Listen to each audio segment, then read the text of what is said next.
Hello, अस्सलाम वालेकुम। मैं प्रोफेसर शमीम अहमद अपने यूट्यूब पर आप लोगों से मुखातिब हूँ। आज की बात में मैं बात करूँगा इंडिया इस्लामिक कल्चरल सेंटर की। मैंने इससे पहले भी 4-5 वीडियो बनाए हैं और अपनी बात कहने की कोशिश की है। मैं बिल्कुल ये नहीं सोचता कि लोग मेरी बात को मानेंगे, लेकिन जो मैं फील करता हूँ वो सबके बीच में रखता हूँ, तो मुझे कोई गलतफहमी नहीं है। इस बार इलेक्शन की जो धूमधाम है वो शायद पहली बार है। अब तक ये होता था कि सिराज कुरैशी साहब का पैनल होता था और दूसरा पैनल नामचारे के लिए होता था और उनका पूरा पैनल जीतता था। अब चूँकि उनका एज की प्रॉब्लम आई और अब वो that group although named as Siraj Qureshi panel, लेकिन उसमें सदर के लिए दूसरे लोग साथ हैं। इस वक्त 7 प्रेसिडेंट के कैंडिडेट हैं, 7 वाइस प्रेसिडेंट के हैं, बीओटीज के बहुत से हैं एंड सो ऑन। पहली बार ये हो रहा है कि महीना भर से दावतें चल रही हैं 5 स्टार होटल्स में, बड़ी बड़ी जगहों पर। एंड ये दावत जो है ये सिर्फ दिल्ली में तक कन्फाइन नहीं, बल्कि बॉम्बे, हैदराबाद, चेन्नई, इवन अलीगढ़ में भी कम से कम 4 दावत तो बहुत बड़ी हो चुकी हैं।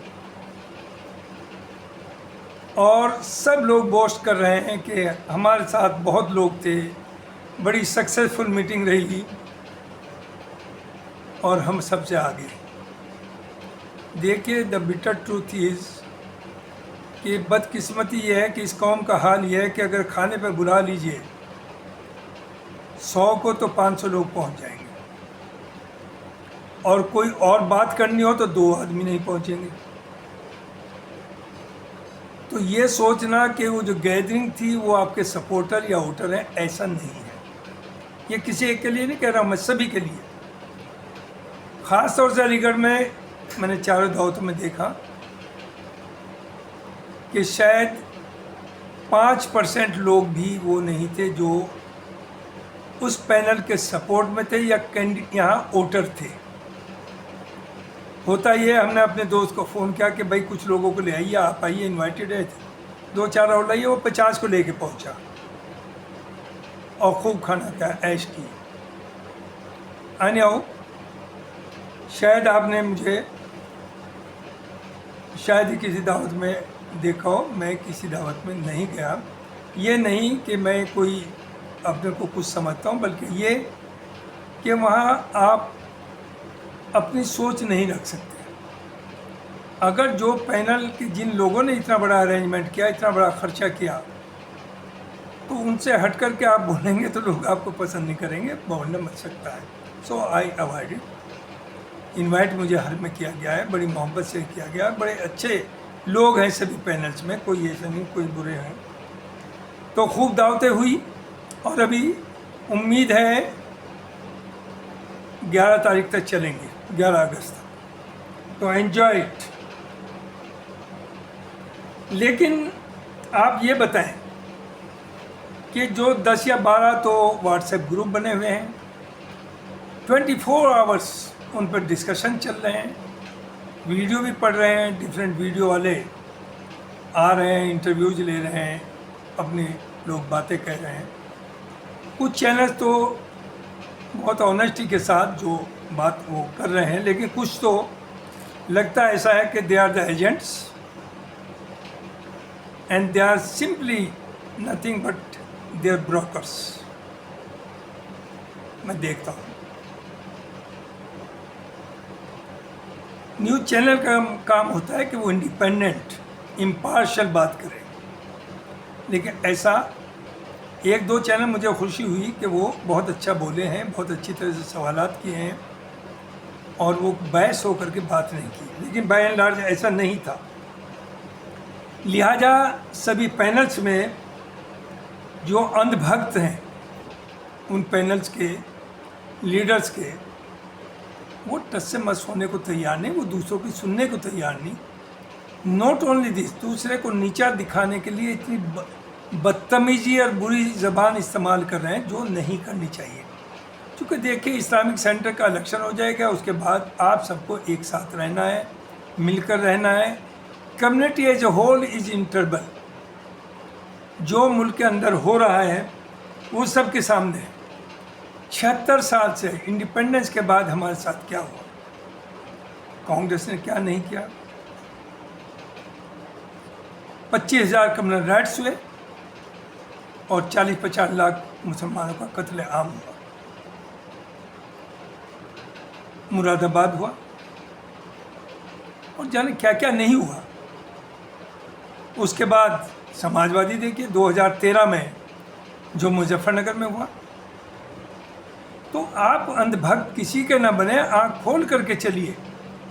कोई आपका नहीं है, सबको आपका वोट चाहिए, आपकी किसी को ज़रूरत नहीं। लेकिन बदकिस्मती के ये है कि हमारा करैक्टर भी इतना गिर गया कि सिर्फ़ और सिर्फ हम अपने बारे में सोचते हैं।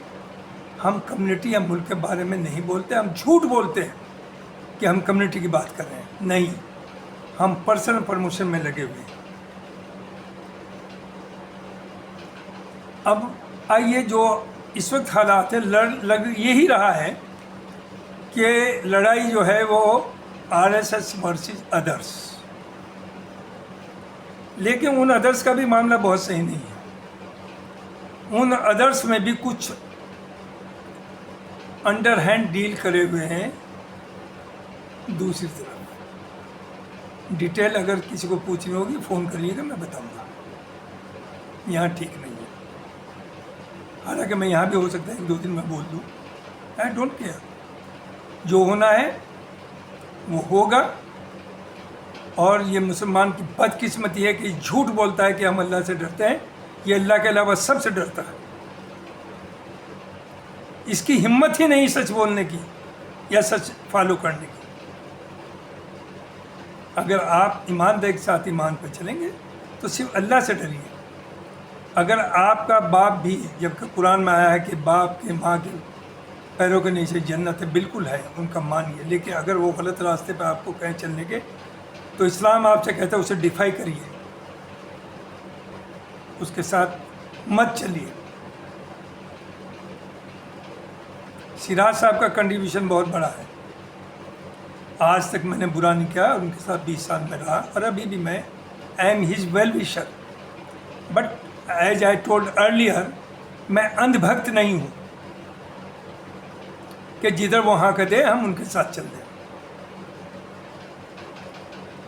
मेरी सभी से अपील है कि जरा और ये जो डिस्कशन है किस लिए है कि कुछ कंक्लूड करें। आप कंक्लूड नहीं कर रहे हैं, एक दूसरे को अब्यूज़ कर रहे हैं, नीचा दिखाने पे लगे हुए हैं, जो कि गलत है।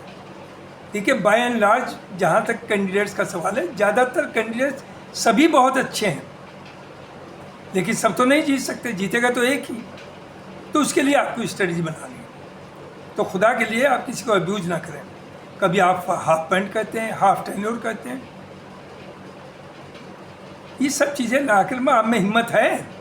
एक सीबीआई या ईडी का एक सिपाही आपके घर में चला जाए तो आप साल भर तक घर से नहीं निकलेंगे, समझ गए।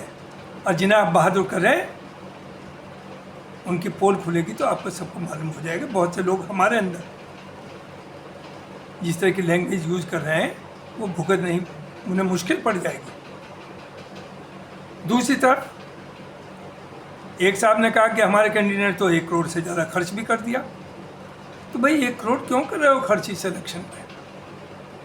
इसका मतलब तो ये हो गया आपकी नीयत कि आप 40 करोड़ कमाएंगे। तो ये कोई क्वालिटी की बात नहीं है कि आपने 1 करोड़ खर्च कर दिया। और कायदे से ये डिनर्स भी नहीं होने चाहिए थे। आपको यही था, ये पैसा कंट्रीब्यूट करते, इकट्ठा करते और बाद में इसे किसी अच्छे पर्पज़ पे आप लगाते। हर जो ग्रुप है उन्हें चाहिए था कि उस पैसे को आप इकट्ठा करते हैं। बहरहाल जहाँ तक आरएसएस का सवाल है, हम आरएसएस या बीजेपी को अपना दुश्मन नहीं मानते, लेकिन आरएसएस और बीजेपी मुसलमानों को अपना दुश्मन मानती है और वो हर तरह से आपका के खिलाफ जो भी हो सकता है वो करती है। इसलिए हमारी मजबूरी है कि हम उनके खिलाफ वोट देते हैं। अदरवाइज हमारे लिए बीजेपी हो या दूसरी पार्टी जो, ऑल आर ऑलमोस्ट इक्वल। लेकिन मरता नहीं क्या, कहाँ जाएं? हमें तो ऐसे घेर लिया गया है इस मुल्क के अंदर कि वी हैव बिकम अनटचेबल। सिवाय चंद लोग वो एंजॉय करें जो गोल मोल बात करते हैं, कम्युनिटी की बात करते हैं, लेकिन कम्युनिटी के उनका कम्युनिटी से कोई लेना देना नहीं है, ये आप सब लोग जानते हैं। देखिए, अगर गलत आदमी आया, गलत means I could take the name, अगर आरएसएस का आदमी इलेक्ट होता है तो उनका ये कहना कि वो मुसलमानों के आरएसएस के बीच में गलतफहमी पैदा कर ख़त्म कर रहे हैं, दूरी कम कर रहे हैं, तो इससे बड़ा फ्रॉड कोई हो ही नहीं सकता। RSS is anti Islam, anti Muslim. वो मुसलमान के सब इदारों पर या तो उन्हें ख़त्म कर रही है, तबाह कर रही है, या उन पर कब्ज़ा कर रही है। मैं आपको एक एग्जाम्पल देता हूँ। मौलाना आज़ाद फाउंडेशन, उसका 4000 करोड़ के करीब, उसका most probably, I may be wrong, 4000 crore के करीब बजट था। पहले तो उसे धीरे धीरे आप 200 करोड़ पे लाए। वहाँ उनका काम था कम 40,000 के करीब पर बच्चों को, पीएचडी वालों को स्कॉलरशिप देते थे, प्लस में स्कूलों के लिए देते थे, एजुकेशन अपलिफ्टमेंट के लिए देते थे मुसलमानों के। तो इस गवर्नमेंट ने ये किया, जाहिर है that is like a society, उसके मेंबर्स होते हैं ऑर्गेनाइजेशन के, जिसमें 2 परमानेंट मेंबर थे, एएमयू का वाइस चांसलर, जामिया का वाइस चांसलर,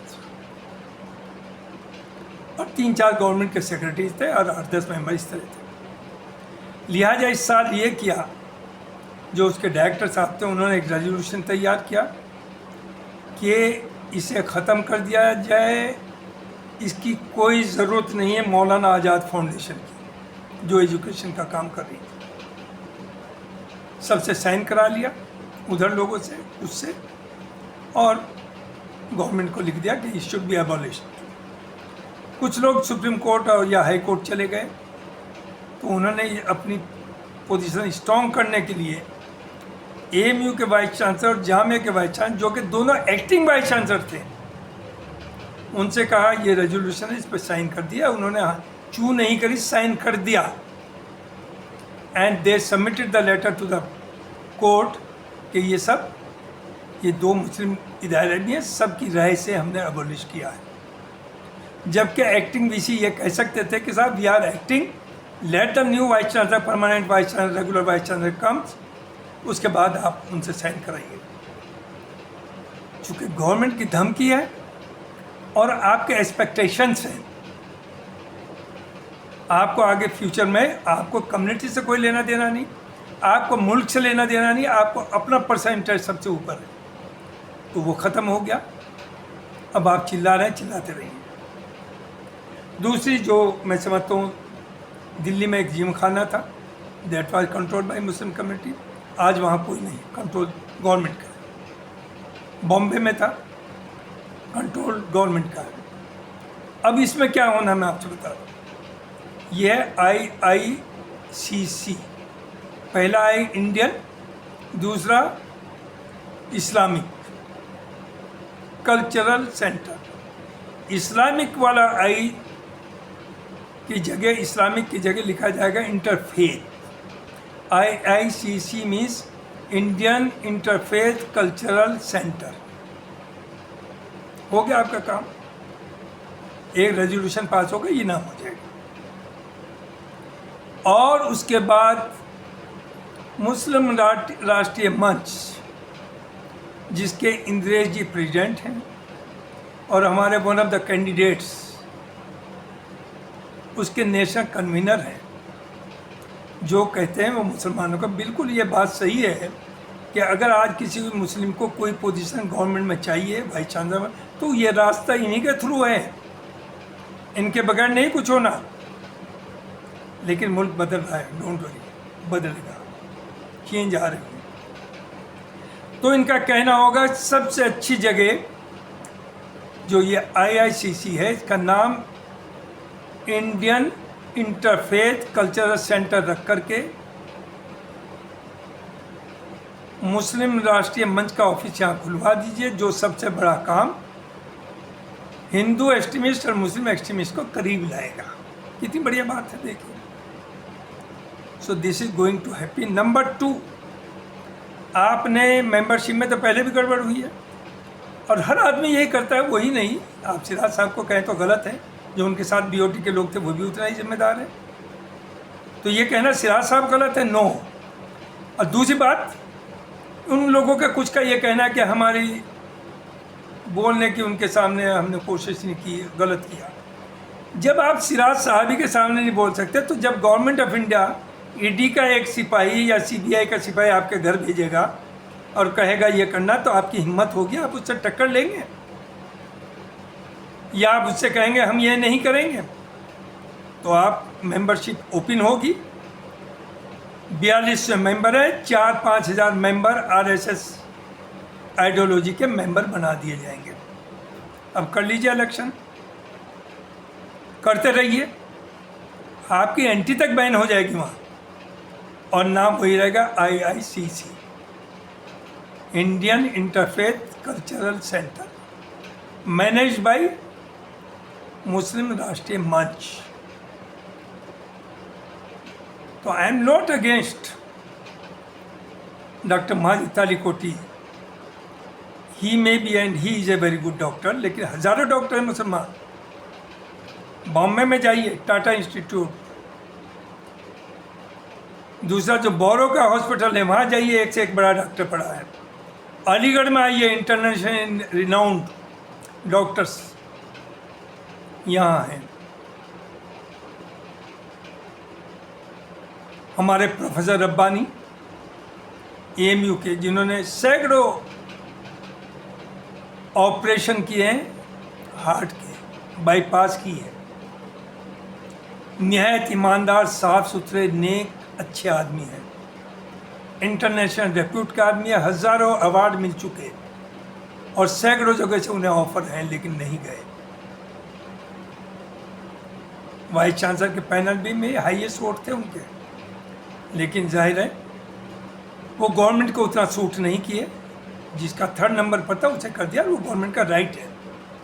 ये हम पहले से कहते हैं कि हम नाचे ना कि आपकी पसंद का VC होगा, VC वो होगा जिसे वाइस चांसलर गवर्नमेंट चाहेगी, और रास्ता RSS के थ्रू है। तो यही मुझे कहना था कि जहाँ तक कैंडिडेट्स का, मैं बुराई नहीं करूँगा, कोई सवाल नहीं होता। तालिकोटी साहब से मेरी बात एक दिन तो 55 मिनट हुई है, 30 मिनट हुई है, अबरार साहब से भी हुई है, सभी से हुई है। तालिकोटी साहब no doubt highly tactful person, बात करने का सलीका आता है, कन्विंस करने का होता है, और अगर आप कम अकल हैं तो आपको अंधभक्त बनाने में उन्हें देर नहीं लगेगी। आप ज़रा गौर करिए कि मुस्लिम राष्ट्रीय मंच के आप कन्वीनर हैं, which is the offshoot of RSS, और आप मुसलमानों की अपलिफ्टमेंट की बात करते हैं। उनका तो एजेंडा ही आपको सबका ये है कि कौम को कैसे तबाह करे, पसमानदा अशराम में बांटे। पसमानदा तो कोई कम्युनिटी है ही नहीं मुसलमानों में, ख़ास तौर से Pasmanda means below the poverty line. वो एक सैयद भी हो सकता है, वो पठान भी हो सकता है, वो शेख भी हो सकता है। हाँ, OBC that is also not part of our religion. वो तो यहाँ हिंदुस्तान से चूँकि कन्वर्ट हुए हैं, तो वो टारगेट कर रहे हैं उन्हें पसमानदा नाम करके। एक तो कम्युनिटी को और डिवाइड करना है, बांटना है। एक वो कहते हैं पसमानदा जो है वो 99% लोअर कास्ट यानी ओबीसी और दलित से कन्वर्ट होकर के मुसलमान हुए, लिहाजा वो उनकी घर वापसी चाहते हैं। और उनकी जब पोजीशन होगी हिंदू समाज में वो आएगी 5th प्लेस पर।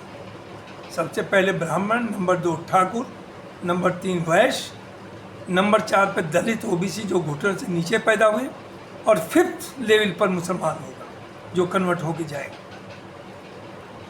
दूसरे अपने दलित की तो वो गले नहीं लगा पा रहे, उसके साथ तो एक प्लेट में नहीं खा पा रहे, उसे घुड़सवारी करके शादी करा तो नहीं करने दे रहे, वो आपको गले लगाएंगे। तो मुझे आप सबको बताना है कि अगर सब खड़े रहते हैं वोट डिवाइड होता है। जो सब बहादुरी दिखा रहे हैं कि मेरे सबसे ज़्यादा वोट है, मेरे इतने हैं, मेरे इतने हैं, तो कोई आरएसएस को रोक नहीं पाएगा। It will go in the hands of RSS. तो इसे सोचिए, समझिए। अभी मैं दूसरा वीडियो बनाऊंगा जिसमें बाकी कुछ बातें कहूँगा, क्योंकि वीडियो लंबा हो जाता है, लोगों को परेशानी होती है। और एक फिर तीसरा बनाऊंगा, उसमें मैं खुल करके बात करूँगा किन मेंबर्स को जो मैं समझता हूँ। मेरा मकसद ये नहीं कि आप मेरी बात को माने, बिल्कुल ना मानिए, लेकिन जो मैं समझता हूँ वो मैं कहूँगा कि हु आर बेटर, जिन्हें ज़्यादा से ज़्यादा कोशिश करें लोग उन्हें टीम में लाएं जो मैनेज करे इस स्थान से। तो मेरे there will be A series of 3 videos with in 2 days, आज और कल के बीच में आप उसे देखेंगे। बहुत बहुत शुक्रिया, बहुत बहुत शुक्रिया। Thank you very much.